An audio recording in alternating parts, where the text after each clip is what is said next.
Hi there, this is Jeffery Tuper-Giles coming to you live from my lovely little statue or artwork here called Justice for All.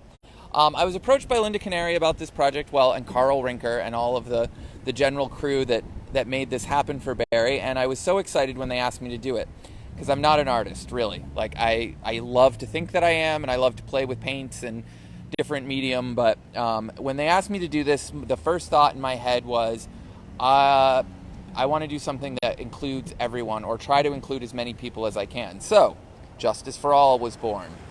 The reason he's crying, the tears that he's crying, is because so many injustices are done to gay people and trans people and people of color and autistic people and people with HIV, and there's just so much that needs to be learned in our society about being kind to one another. And so that's what he is. He's a dog for kindness.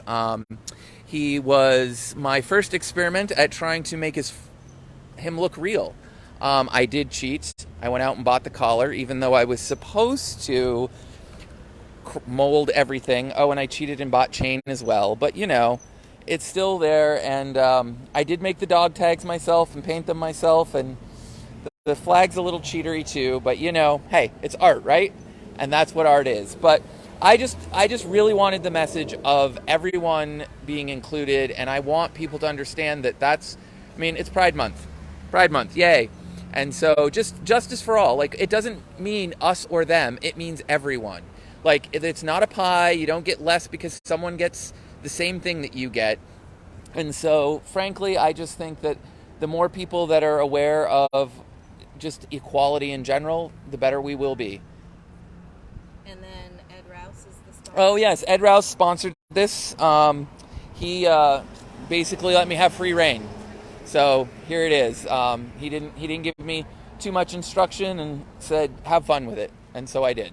And how long did it take you to work on this? Oh my gosh, it took me a lot longer than I thought it was going to, because crafting these and the tiers and such was time consuming, but then the number of layers of color that I put on here to make him look real, because I put one color on and it was like, oh, that's flat. And then I went through and I started hand painting in the creases to get the darker color underneath, and then I brushed it over with an even lighter color to give it some more depth. And then I of course looked up YouTube tutorials to figure out how to paint dog's eyes. And so I went a little nutty with YouTube tutorials and then painting over them to repaint them, because the first 5 or 10 tries weren't all that great. But yeah, so overall it took me about 2 months to complete, working with it on and off. And thankfully it was during COVID, so there wasn't a lot more going on. Perfect. Thank you very much, Jeffrey. Thank you.